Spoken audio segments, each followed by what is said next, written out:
Alright, hello everybody, welcome back. It's very nice to have you. And today I want to dive into the topic of why I think it is very important that you have a good landing page that is collecting emails from visitors before you actually spend too much time building out the product. I think one mistake that many developers, including myself at the start, make is that building out is just so much fun, so it's very convincing to spend way too much time in this step. You don't even know if people are really interested in your idea yet, because you don't have an email list, you haven't asked many people if they would actually pay for the product, but still you have an idea, you think it's gonna succeed, and then you spend a lot of time building out the actual product. The worst case scenario is that at the end you have a very nice product, but you realize nobody really cares about it. And I really want to avoid that with Wordful. So the goal for this week is that by the end of the week, we have a viable landing page available at Wordful.ai. Currently there is a landing page, but as you can see in the background, it doesn't look too nice yet. It looks quite unfinished.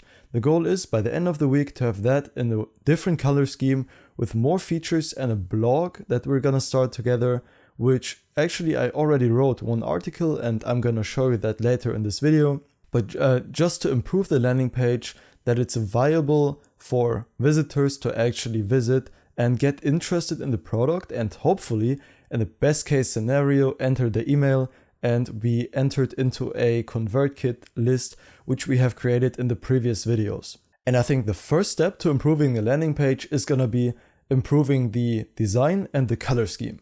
So let's give it a shot right now and I will talk to you after. Alright, so what you can see in the background right now is me coding part of the blog out in time-lapse.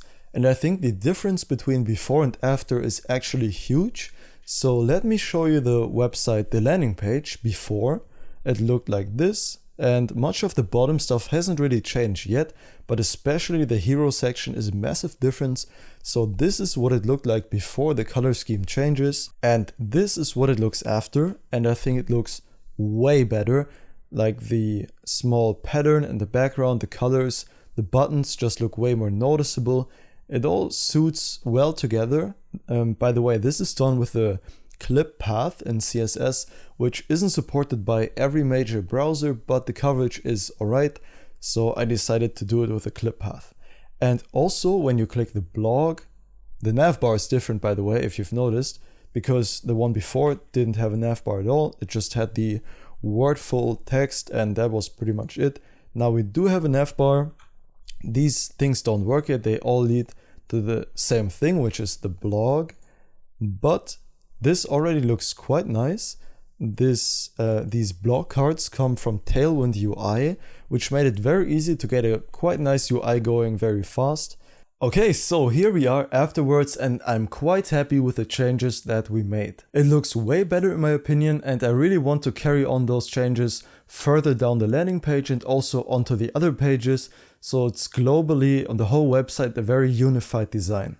Also, I would like to show you the blog feature, and for that let's switch over to the monitor again and let me quickly walk you through the blog and what I intended with it and how the blog is hopefully gonna improve the amount of visitors that get to the website and are potentially interested in the product. When you click the articles, you actually of course get linked to the articles with a dynamic table of content, which I think is a very nice thing to have, because when you click on these you actually get scrolled down to the content like this.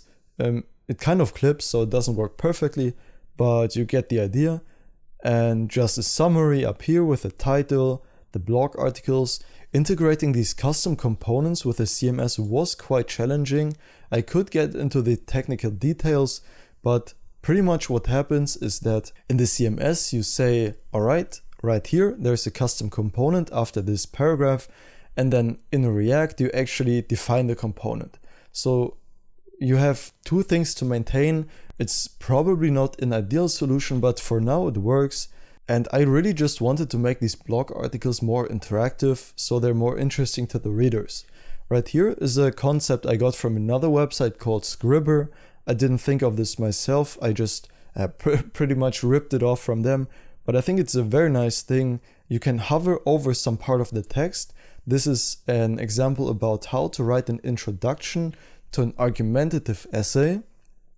And you pretty much see what this introduction consists of. So it's a breakdown of how to write it, like a hook, and then you have the context, and then the thesis statement. And I think this whole blog thing, by giving away value for free, could really drive a lot of traffic to the website, and not only random traffic, but people that are interested in writing.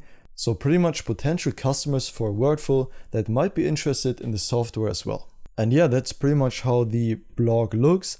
At the bottom of every blog article, there will be a follow the journey section where you'll be invited to enter your email just to see if people are actually interested in the product. As I talked about earlier, idea validation.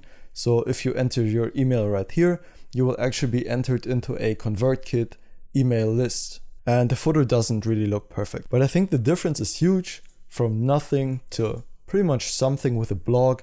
And we will continue that in the next videos, just building out the landing page, and then hopefully by the end of the week having a viable landing page that we can have live that actually drives visitors to the product. Alright, so that was pretty much it for this video. In the next video, I'm gonna walk you through how to write the blog articles and how that all works with the custom components and how to decorate the blog article so it actually looks interesting to the readers and it's not just like a block of text that nobody wants to read anyways. So see you in the next video when we will be continuing building this whole startup together. I'm very interested to see how it will all go, how it will play out, because after all, it's also the first time for me building a startup.